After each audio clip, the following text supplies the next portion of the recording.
விழுப்புரத்தில் பாமக பிரமுகர் வெட்டி கொலை செய்யப்பட்ட வழக்கில் 7 பேர் கைது செய்யப்பட்டுள்ளனர். ஏரியில் மண் அள்ளுவதில் ஏற்பட்ட பிரச்சனை கொலையில் முடிந்தது எப்படி?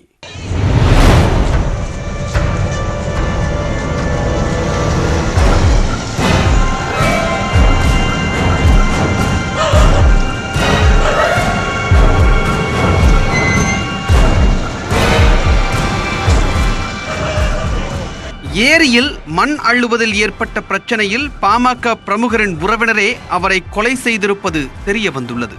கொலை வழக்கில் 7 பேர் சிக்கியது எப்படி?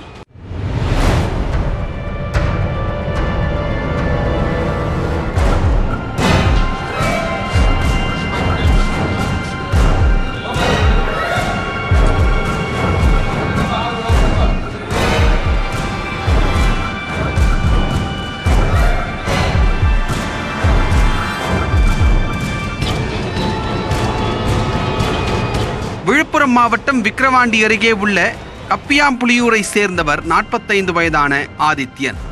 இவர் விழுப்புரம் மத்திய மாவட்ட பாமக துணை செயலாளராகவும் அரசு ஒப்பந்ததாரராகவும் இருந்து வருகிறார். ஆதித்யன் கடந்த 24ஆம் தேதி இரவு விக்கிரவாண்டியில் இருந்து கப்பியாம்புலியூரில் உள்ள தனது வீட்டிற்கு இருசக்கர வாகனத்தில் சென்று கொண்டிருந்தார். அப்போது ஆதித்யனை கப்பியாம்புலியூர் அருகே திடீரென வழிமறித்த மர்ம கும்பல் ஒன்று கத்தி, அரிவாள் உள்ளிட்ட பயங்கர ஆயுதங்களால் சரமாரியாக வெட்டிவிட்டு தப்பியோடிவிட்டது. இதில் உடல் முழுவதும் வெட்டுக்காயம் ஏற்பட்டு இரத்த வெள்ளத்தில் சம்பவ இடத்திலேயே பாமக பிரமுகர் ஆதித்யன் பரிதாபமாக உயிரிழந்தார். இதுகுறித்து தகவல் அறிந்ததும் விழுப்புரம் மாவட்ட காவல்துறை கண்காணிப்பாளர் ஸ்ரீநாதா சம்பவ இடத்திற்கு நேரில் சென்று விசாரணை நடத்தினார்.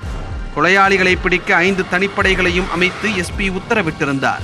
தனிப்படை போலீசார் நடத்திய விசாரணையில் பாமக பிரமுகர் ஆதித்யனுக்கும் அவரது உறவினரான அதே கிராமத்தை சேர்ந்த லட்சுமி நாராயணனுக்கும் இடையே ஏரியில் மண் அள்ளுவது தொடர்பாக தகராறு ஏற்பட்டிருப்பது தெரிந்தது.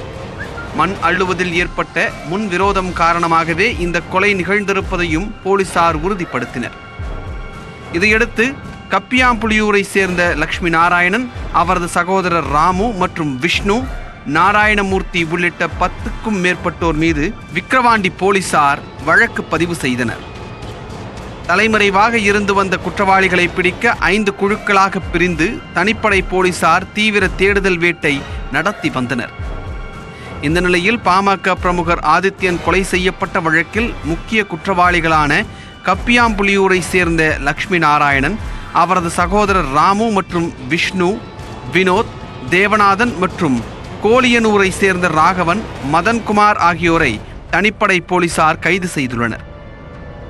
கைதான 7 பேரிடமும் விக்கிரவாண்டி காவல் நிலையத்தில் வைத்து தீவிர விசாரணை நடத்தினர். பின்னர் 7 பேரும் விழுப்புரம் குற்றவியல் நீதிமன்ற நீதிபதி வீட்டில் சனிக்கிழமை இரவில் ஆஜர்படுத்தப்பட்டு வேடம்பட்டியில் உள்ள விழுப்புரம் மாவட்ட சிறையில் அடைக்கப்பட்டனர். மேலும் இக்கொலை வழக்கில் தலைமறைவாக இருந்து வரும் 3 பேரை தனிப்படை போலீசார் தொடர்ந்து தேடி வருகின்றனர்.